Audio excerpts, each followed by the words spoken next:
Ever notice how narcissists have this way of just kind of not telling the whole story? They tell the part that makes you look bad and the part that makes them look good. And they might twist a fact here and there, but they never tell the whole story. Have you ever dealt with a narcissist who seems to conveniently forget things that are important to you, but who never seems to forget that one time 10 years ago when you stepped on their toe, or maybe you said something that hurt their feelings? Was this someone who would be very forgetful when they happened to promise you that they would do something that mattered to you, but maybe who would never forget if you even looked at them cross-eyed?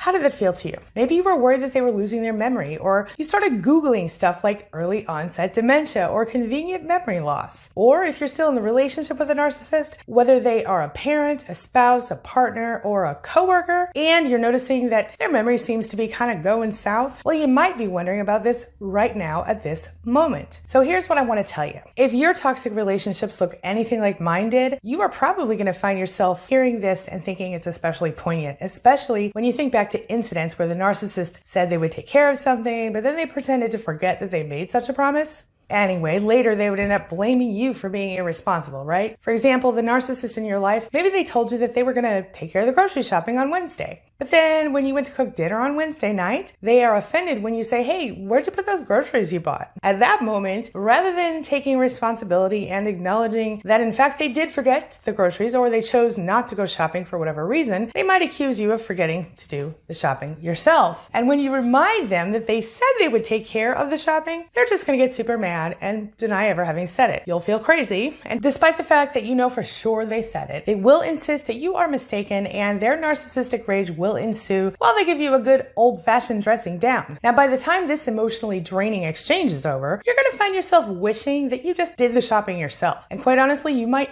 never ask them to do it again. Of course, if we're being honest, this was the narcissist's desire all along. To avoid their responsibility of bringing home the proverbial bacon and then frying it up in the pan, all that stuff. As always, they're going to expect you to serve it up to them with a smile, when and if they want it, of course, regardless of your own state of well-being and ability to drop whatever it is you're doing and take care of their many demands in any given moment. But I digress. Now, here's the question I think you've really been waiting to ask. Do narcissists really have memory problems? The answer is yes and no. It's complicated. See, there are a couple of different possibilities here. Let me explain. First, it's really important to remember that as much as they make us doubt it, technically narcissists are still human. Yeah, all humans do seem to have a certain amount of bias, as well as a little selectiveness in both their perceptions and their memories. For example, you know about confirmation bias, right? Where someone will only notice or remember things that sort of confirm what they already believe. And we all know exactly how nostalgia could lead to a convenient sort of forgetting of the bad parts of life, right? For example, when a woman has a baby, we don't focus on the gross, painful parts of giving birth, do we? We do tend to focus more on how amazing it was and the fact that we actually managed to have a baby. But the truth is that in this particular case, humanity would be in serious danger of extinction if it was any other way. Now listen, it's not just narcissists. Even survivors of narcissistic abuse are going to find themselves dealing with what might be called nostalgia-based selective memory, but we call it abuse amnesia. This is what happens when we've managed to get away from the abuser in our lives for a while, and we start to forget all the bad parts of the relationship. It's when the absence makes the heart grow fonder thing kind of kicks in for us. On a very toxic level, of course. You literally sort of forget all the bad stuff and begin to romanticize the reality of your toxic relationship. Of course, this is dangerous because it leads to you reuniting with your abuser, and too many of us really do end up going back to those people, the people who made our lives incredibly miserable, simply because some part of us wants to believe them when they swear they've changed. And because on some level, we really sort of forget the depth of how they actually treated us in the relationship. This is truly just how the human brain functions. Our memories function sort of like little databases, keeping records in real time over the course of our lives. It's a long time sometimes. And as our brain manages our physical body and everything else, it manages to grab a few details of each situation we deal with every day, or at least those that seem to matter to us in the moment. It discards that stuff that doesn't feel or seem important to us, so that later, if we tap into that memory and we try to figure out what happened, well, our brains will sort of attempt to reconstruct the situation, but based only on the saved details. Reminder, you can't stay in survival mode forever. Get through this time. Survival mode is meant to keep you alive, but at some point you must start living. Don't forget. Let's talk about how Cptsd and selective memory are connected. So if you've ever been in a toxic relationship with a narcissist, then you might be experiencing Cptsd, or complex post-traumatic stress disorder, which is a serious mental health condition that affects a large percentage of victims and survivors of narcissistic abuse. This disorder can take years to treat, and many professionals, they're not familiar with its symptoms, or they misdiagnose it. Many even victim blame if they aren't familiar with the subtle tricks of a narcissist. Unfortunately, it can be a lifelong condition, but it can be managed with mindfulness and behavior modification, among other therapies and modalities. But with that being said, one of the most often reported symptoms of Cptsd is short-term memory loss, along with longer-term loss in some especially traumatic cases where people sort of black out the painful incidents of verbal or emotional abuse suffered at the hands of a narcissist. This is a result of the way our brains function under the stress of being in a relationship with a narcissist. This is partially related, of course, to the trauma we experienced, which does have a tendency to cause us to sort of live instinctively, as in a constant state of fight or flight and or freeze mode. And do you know when it's really hard for the human brain to form and retain new memories? That's right, when you're in the fight or flight or freeze mode. Yep. I discussed this in a previous video, so really quickly I'm going to go ahead and include a quick clip, really brief, of that explains exactly how that works right here. But stick with me because I'm coming back right afterward to explain to you exactly how narcissists will use selective memory as a way to gaslight you. Have you ever experienced brain fog? It's that feeling of dissociation or disconnectedness after experiencing narcissistic abuse or during. You kind of feel lost, like you're not really there, like you're watching everything through a screen or a bubble. It's a common symptom of Cptsd. For me, I always just kind of felt separate from everyone else and different. Sometimes I still go through it. Did you know that narcissistic abuse actually causes brain damage? It's true. Don't take it from me, though. Listen to what Dr. Robin Bryman has to say about it.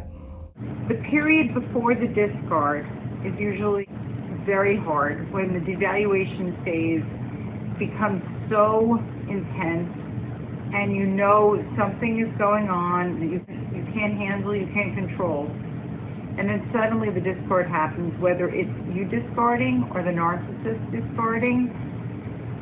You feel like you can't even feel the ground underneath your feet. The anxiety is so overwhelming, and the feeling of loneliness and being out of control, the pain of that is like withdrawing from a drug. And that's exactly what your brain is going through. It's the same feeling.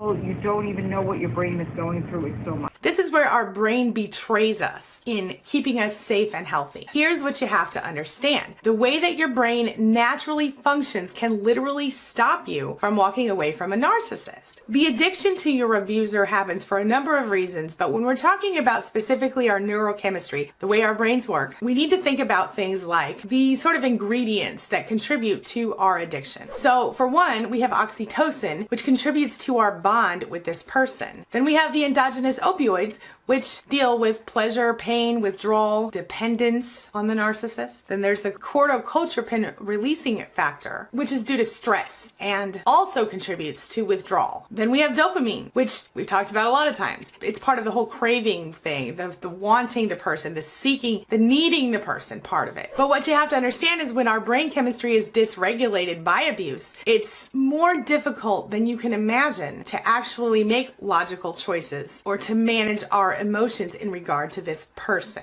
Our brains become like hypervigilant, extremely responsive. This is part of the Cptsd thing. We worry, we stress, we get overwhelmed by stuff. We release chemicals that are a direct reaction to our toxic partner's behavior and way of being. This is a direct response to what is happening around us in our environment, to the abuse we are experiencing. The messed up part here is that when we pull away and we try to leave, guess what happens? Just like in a normal relationship, that oxytocin kicks in. What does that mean? It means that our bonding chemicals are kicking in. We're missing the bonding with that person. Of course, the same thing happens for all the other chemicals we talked about. The thing is that normal partners, healthy partners, they don't create the same hypervigilance or the same state of emotional charge. Does that make sense? That a toxic partner does. As they say, context is everything, right? So this makes us have to think about cognitive dissonance and the trauma bond and how those two things go together. Both cognitive dissonance and the trauma bond tend to override the type of logic and reasoning that could actually help us to get free from this person. Again, these things happen automatically and they're a direct result of our environment and our abuse. The so-called neurochemical tornado that happens inside of us, thanks to our abusive partner. The brain chemicals that we talked about actually are directly causing the trauma bond. And when we have been abused by a partner, these chemicals, as you may know, become very dysregulated, as we discussed. This causes essentially addiction, where you have that intense craving for that person. The fact is that our brains work against us here. We become involved in relationships that cause us serious harm because our brain chemistry sort of creates that false sense of connection, thanks to the dysregulation that happens because of the abuse. So when it comes to a narcissist who hurts us emotionally, we obviously consider this important and significant. It's part of our survival instinct. It just makes sense. But when you consider that narcissists tend to have incredibly volatile emotions, along with a lack of emotional compassionate empathy, not to mention when they're feeling upset or angry or embarrassed, or they're feeling anything other than being fully in control of the situation. And then you add in the fact that they don't see you as a whole person, well, then their selective memory might be understandable in a way, right? But with narcissists, nothing's so simple. And in many cases, if we're being honest, well, it really isn't about a naturally occurring personality defect. In fact, for most narcissists, selective memory is used as a manipulation tactic, at least some of the time. It's one of the many ways they gaslight you. You know, manipulating you by psychological means into questioning your own sanity.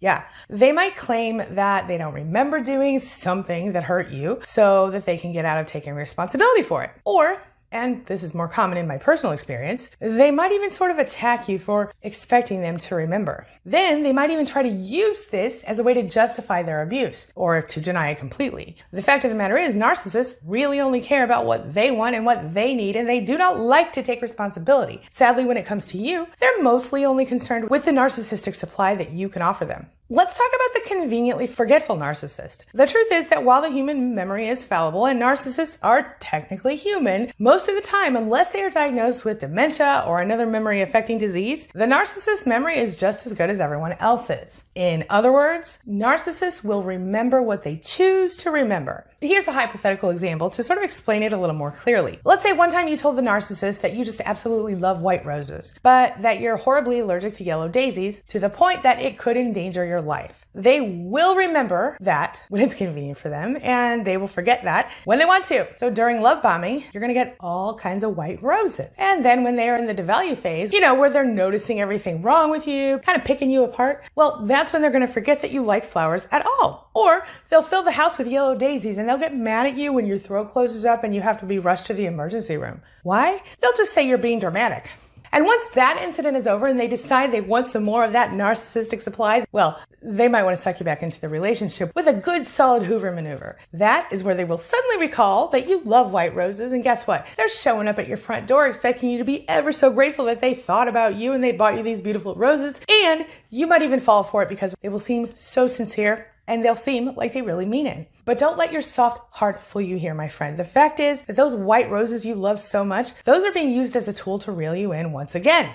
That's the only reason they decide to remember that one single fact about you in any given moment. It's the same reason they forget when it is convenient for them. Another thing they might do is, especially during the devalue and discard phases, the narcissist might suddenly recall something embarrassing that you did many years ago. And they might talk about it at a party or among friends. And they might use that to intentionally humiliate you with a story. And you can bet that they will certainly never manage to forget that one time you had let them down 20 years ago, but they won't recall that you failed to do whatever they expected because you were in the hospital having surgery or whatever. They're just going to remember that you didn't do it. You didn't pay the water bill or you didn't make their lunch for work that day. But let me be clear here. The narcissist remembers and forgets things that matter to you at different times because on some level they instinctively recognize that you will have emotional reactions to those things in either case. In other words, they use this selective memory thing as a way to control and manipulate you. Ultimately, while the narcissist most certainly can and does occasionally have moments of forgetfulness or things that really slip their minds in some cases, in many cases it can really just be a smokescreen for the gaslighting techniques that they use to control you and manipulate you into doing what they want. What do you think? This brings me to the question of the day. And the question of the day is, do you know a narcissist who used selective memory as a gaslighting and manipulation tactic? Or do you believe that they just have the same issues as every other human?